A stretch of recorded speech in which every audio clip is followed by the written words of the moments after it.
Phone tapping వ్యవహారంపై ఉన్నతాధికారులు serious గా ఉన్నారు. గత ప్రభుత్వ హయాంలో ప్రతిపక్ష నేతలు, ప్రజా సంఘాల నాయకులతో పాటు ఇతరుల ఫోన్ ట్యాపింగ్ చేసిన మాజీ డీఎస్పీ ప్రణీత్ రావుపై కేసు నమోదు చేసిన పోలీసులు ఇతని వెనుకాల ఉండి నడిపించిందెవరనే అంశాలపై ఫోకస్ చేశారు. పోలీస్ డిపార్ట్మెంట్లో ఉండి ఈ వ్యవహారమంతా ఒక్కడే నడపలేడని భావిస్తున్న ఉన్నతాధికారులు ఇతనికి సపోర్ట్ చేసిన అధికారులు ఎవరో, ఇతనితో ట్యాపింగ్ చేయించిన వారెవరో గుర్తించే పనిలో పడ్డారు.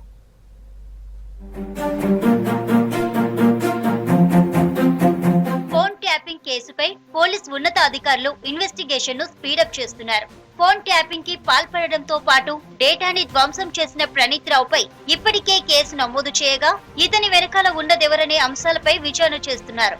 2018లో ఎస్ఐబిలో ఇన్స్పెక్టర్ గా జాయిన్ అయిన ప్రణీత్ రావు స్పెషల్ గా సిస్టమ్స్ ఏర్పాటు చేసుకున్నాడు. 2023లో డీఎస్పీగా ప్రమోషన్ పొందాడు. ప్రభుత్వ పెద్దలతో పాటు ఉన్నత అధికారుల సహకారంతోనే ఇదంతా చేశాడని భావిస్తున్నారు పోలీసులు.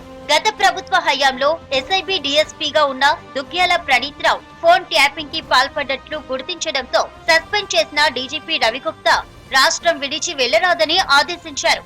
ఇక ప్రణీత్ రావుపై పంజాగుట్ట పిఎస్ లో ఎస్ఐబి అడిషనల్ ఎస్పీ రమేష్ ఫిర్యాదు మేరకు కేసు నమోదు చేశారు.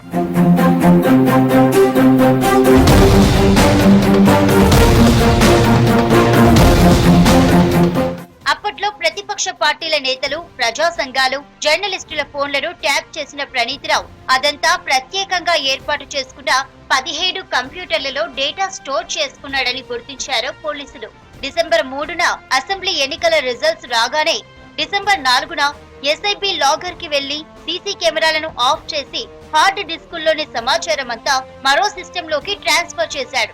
అప్పటి వరకు ఉపయోగించిన కంప్యూటర్లు, హార్డ్ డిస్కులను ధ్వంసం చేశాడు. ఫోన్ ట్యాపింగ్ కి పాల్పడడంతో పాటు ఆధారాలను మాయం చేసినందుకు గాను ప్రణీత్ రావుపై ఐపీసీ సెక్షన్ 409, 427, 201, 120B సెక్షన్లతో పాటు పీడీపీపీ, ఐటీ యాక్టుల ప్రకారం కేసు నమోదు చేశారు.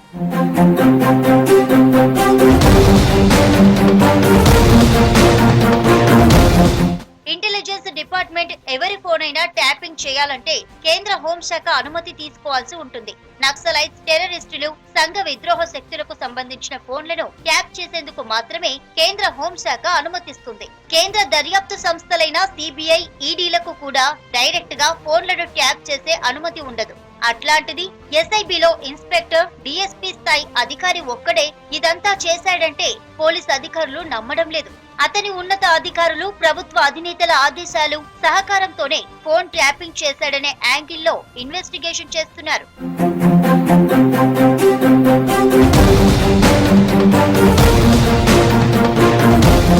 అప్పట్లో ఎస్ఐబిలో ఉన్నత అధికారి గత ప్రభుత్వానికి అతి దగ్గరగా వ్యవహరించేవాడని ప్రతిపక్షాలు ఆరోపించాయి. తమ ఫోన్లను అక్రమంగా ట్యాప్ చేస్తున్నారంటూ అప్పట్లో హైకోర్టుకి కూడా వెళ్లారు కొందరు నేతలు. అయితే ప్రణీత్ రావుకి డిపార్ట్మెంట్ లో ఎవరెవరు సహకరించారనే వివరాలు సేకరిస్తున్నారు. ఉన్నత అధికారుల ఆదేశాలతోనే ఫోన్ ట్యాపింగ్ కి పాల్పడ్డాడని భావిస్తున్నారు. సదరు ఉన్నత అధికారికి ఇతనికి ఉన్న సంబంధాలపై ఆరా తీస్తున్నారు.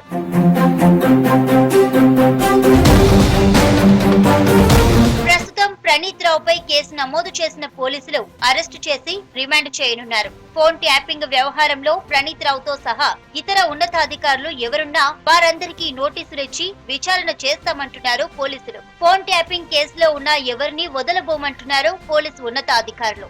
ఎంతటి వారైనా వారి పాత్ర పూర్తిగా ఎస్టాబ్లిష్ అయితే అరెస్టులు తప్పవంటున్నారు.